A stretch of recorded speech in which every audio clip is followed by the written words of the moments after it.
In this video, we're going to expand on the idea of simplest form, or how to simplify radical expressions. One way we do that is if you have a simple expression like this, or a fairly complex one really, the big idea is we want to reduce what we can underneath our root.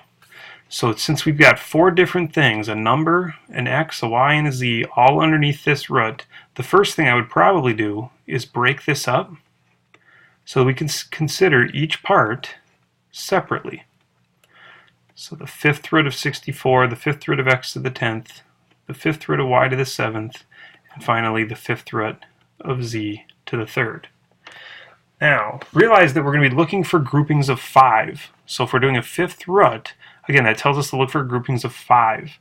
So if I was looking at something like x to the 10th, remember that x to the 10th could be rewritten as 10 over 5.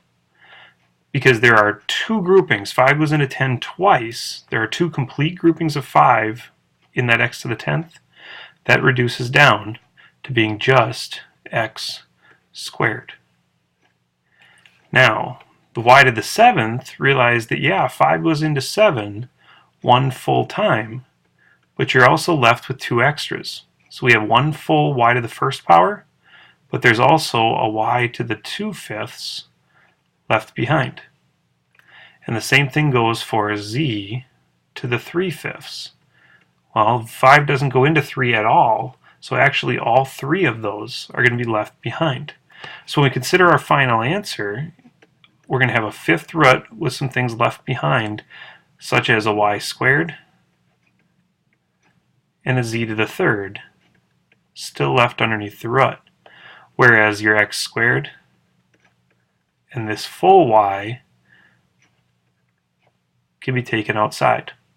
Now we still need to deal with the 64, because 64 is a little harder to reduce. We want to break that down. So we're going to say 64 is 8 and 8. 8 is a 2 and a 4. 4 which can be broken down to a couple more 2's. 8 again is a 2 and a 4. And break down that 4, go all the way to primes. Because then the big thing we're going to look for again are sets of 5. So 1, 2, 3, 4, 5 2's makes for a solid 2 on the outside. And that leftover 2, remember, gets left in the fridge, gets left inside. So we take that 2 on the outside, that can go in front of our x squared. It's again something you removed from the radicand. The 2 on the inside is the 2 that gets left behind. And your final answer then is 2x squared y times the fifth root of 2y squared z to the 3rd. Well, what if instead of having everything multiplied, we now have two roots subtracted? The first thing you have to realize about reducing roots or adding like roots is that they need to be the same type of root as well as the same radicand. So not only being both square roots, but we also need the same numbers underneath. So 12 and 3, since they're not alike, mean that right now I can't do anything. Yeah, you have an x to the first in both. Yep, they're both square roots. But without the same radicand, I can't actually subtract. They're not like terms at this point. So the first thing I would probably do is see if I can't reduce what's there. 3 doesn't do a whole lot. 3 is just 3 to the first power. But 12 can be broken into 4 and 3.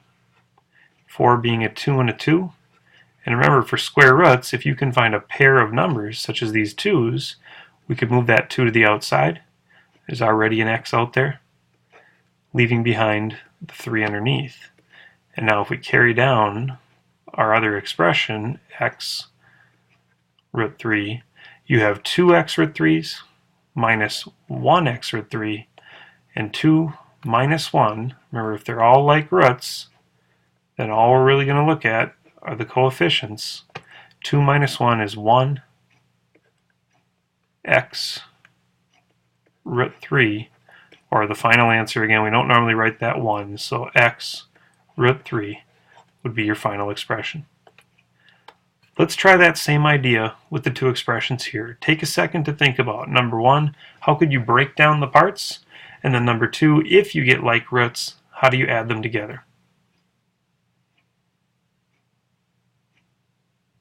Alright, our answers are worked out for us here. You'll notice that I just broke down the 16, ended up with 4 2's inside of there. And again, I'm looking for sets of 3. It's a cubed root. So 2, 2, and 2 made a 2 on the outside. with a leftover 2 underneath the third root, and 2 third root of 2 minus 1 third root of 2, again subtracts down to 1 third root of 2. Over here on the right, you'll notice that 2x I can't write down at all. 2x to the 6th, well, I can't do anything with the 2, but again, I kind of like that. I've got 2's underneath both of them, so that looks good. But an x to the 6th and an x to the 1st don't line up. But realize with a 5th root, 6th power can be broken into a 5th power times the 1st power, and the 5th root of x to the 5th, you can pull that x outside and call it x to the 1st on the outside. So 4 x 5th root of 2x plus 7 x 5th root of 2x just becomes 11 x 5th root of 2x. Hope that helps you add and subtract roots. Good luck and have fun.